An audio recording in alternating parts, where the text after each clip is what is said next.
Afghanistan, a land encircled by the Soviet Union, Iran and Pakistan, and through which the armies of Alexander the Great once marched.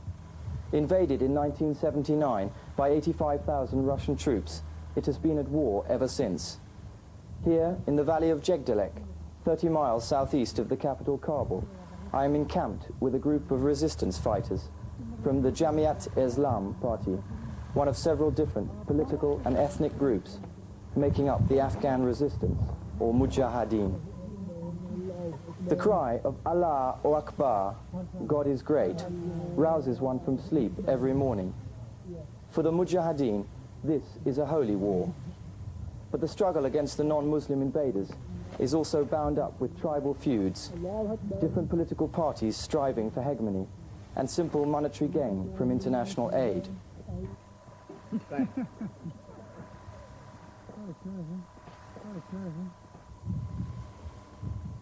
Many Mujahideen are barely teenagers, often only 13 or 14 years old. Those Kalashnikov rifles are their most cherished possessions. Today, they are going to attack a Russian post, and even the deputy commander cleans his own gun.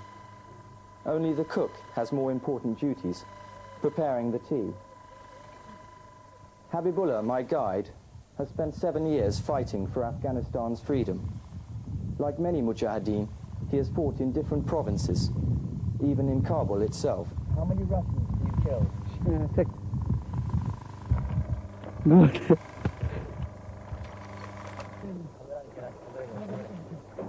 This swimming pool, filled with water from the valley's irrigation channels, is a bomb crater. Sheltered from the sun and Russian bombers, Commander Farouk discusses the details for another rebel leader's attack on the Russians. Farouk offers the commander provisions of onions, sugar and coffee, and warns him to be careful of children in his group.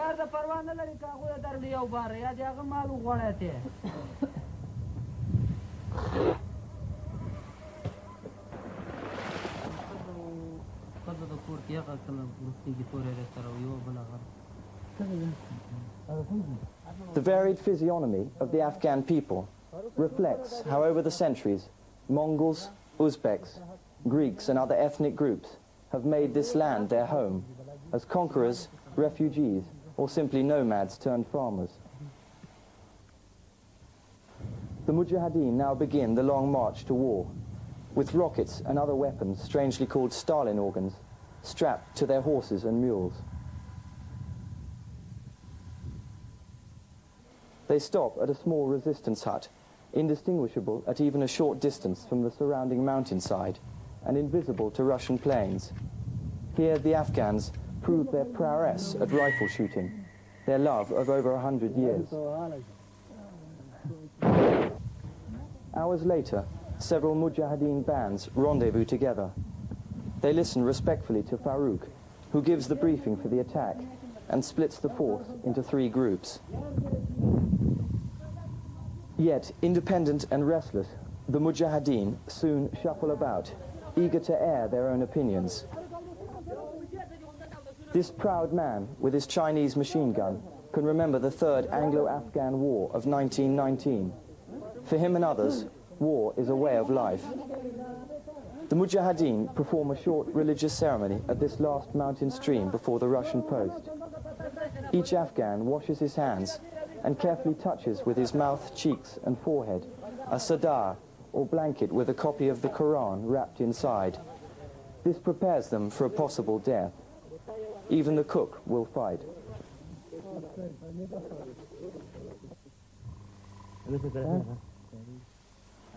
Jacques is an ex-French foreign legionnaire and electrician.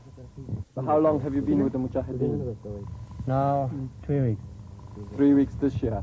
Yeah. And you've been before? Yeah, last year. For 5 weeks. Did you fight last year? No. You Only didn't? making pictures in the movie. I see. Yeah. So now they trust you, now they let you fight? Yeah, because last year I found the Japanese that fight here with them. So I know that I had the opportunity to make fight too. And I asked to their commandant. Right. So he told me it's okay. What did you do before you came to Afghanistan? I have a job in France. Right. What do you do? I work in a telephone company. And this is your summer holiday? Yeah, something like this. If you want. Are you afraid Afraid? of the attack today? Not so much. Just a little maybe, but I'm used Yes. with fight. But you volunteered to go for the most dangerous job. Yeah, if you do something, you must do as better as you can. Yeah. It's not that I'm crazy. I think that. Yes. You are fighting with the Chinese Kalashnikov. Yeah, it would be nice to fight Russian with the communist weapon.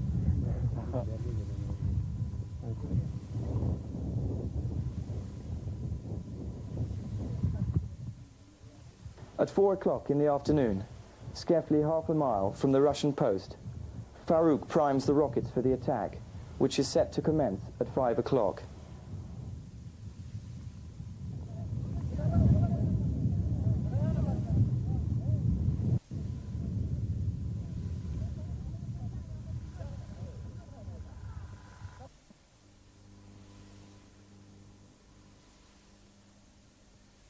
The Russian post overlooks the strategically vital Kabul-Jalalabad road, which gives the Russian army access to the southeastern corner of Afghanistan and to the Pakistan border, through which come most military supplies for the Mujahideen.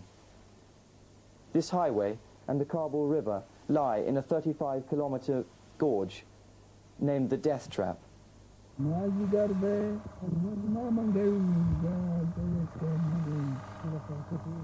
One group of Mujahideen now position themselves on a ridge above the post, with their rockets spread out in preparation. Suddenly, 6 Russian helicopter gunships, or Mi-24s, appear.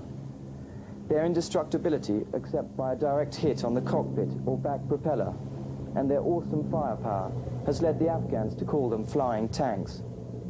Little wonder the Afghans cannot win the war. However, the arrival of the American Stinger missile and the promise of 600 more next year has now made Mi-24s vulnerable.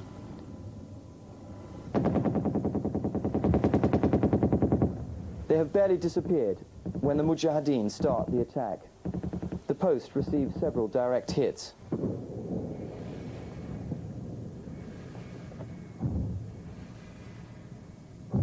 Russian tanks and lorries make for cover, and the post begins to retaliate.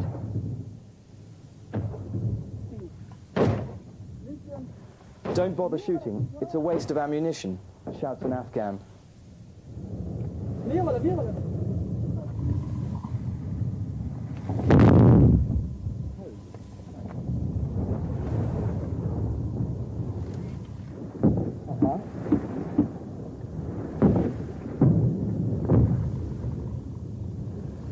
These clouds of black smoke are Russian shrapnel bombs.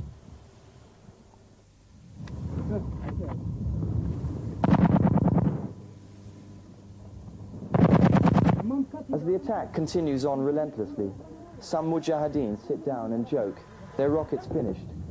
It has not occurred to them to leave Afghanistan.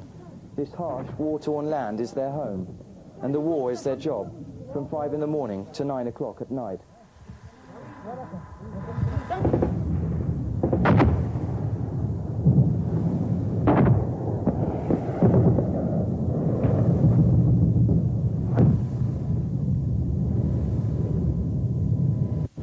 Habibullah's best friend was killed in the attack and buried here at his home in the valley of Jegdalek.